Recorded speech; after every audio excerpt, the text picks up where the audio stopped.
অনেকদিন আগের কথা। একজন বুড়ি তার বাড়ির উঠোনে একটি আপেল গাছ লাগিয়েছিল। সে তার আপেল গাছ থেকে আপেল পেড়ে বাজারে বিক্রি করত। বেশিরভাগ মানুষ তার বাড়িতে আসতো আপেল কেনার জন্য।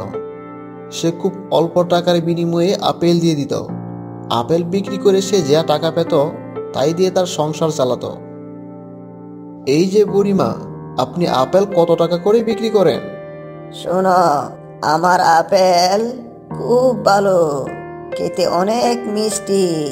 আমি আপেল বিক্রি করি খুব অল্প টাকায়।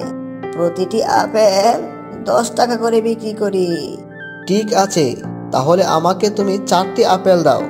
আমার 2টি ছেলে আছে, আর 2টা আমি আর আমার স্ত্রী খাবো। ঠিক আছে, তুমি দাঁড়াও, আমি তোমার জন্য আপেল পেড়ে দিচ্ছি। বুড়ির বাড়ির পাশে একটি জঙ্গল ছিল, আর সেই জঙ্গলে একটি টিয়া পাখির বাসা ছিল। টিয়া পাখি প্রতিদিন বুড়ির গাছ থেকে আপেল চুরি করে নিয়ে যেত। অনেক খিদা পেয়েছে, যাই বড়ির কাছ থেকে আপেল চুরি করে নিয়ে আসি।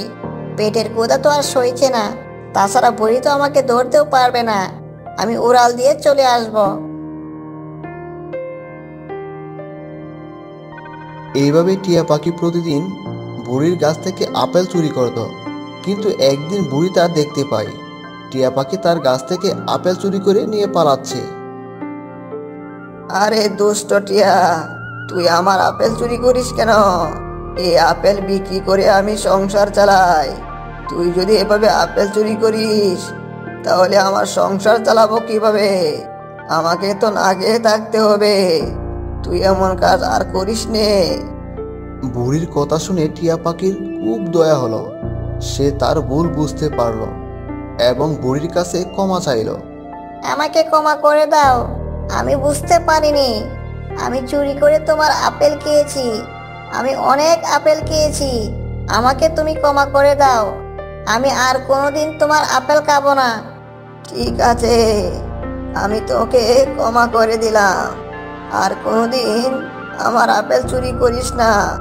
আমি আপেল বিক্রি করে সংসার চালাই। এই দুনিয়াতে তো আমার আর কেউ নাই।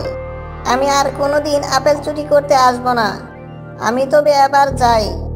ঠিক আছে, তুই বরং জঙ্গল থেকে ফল খাবি। জঙ্গলে এখন অনেক ফল পাওয়া যায়। টিয়া পাখি তখন সেখান থেকে উড়াল দিয়ে চলে আসে। সে জঙ্গলে ঘুরে ঘুরে খাবার খায়। সে আর কখনোই বুড়ির আপেল চুরি করতে যায়নি।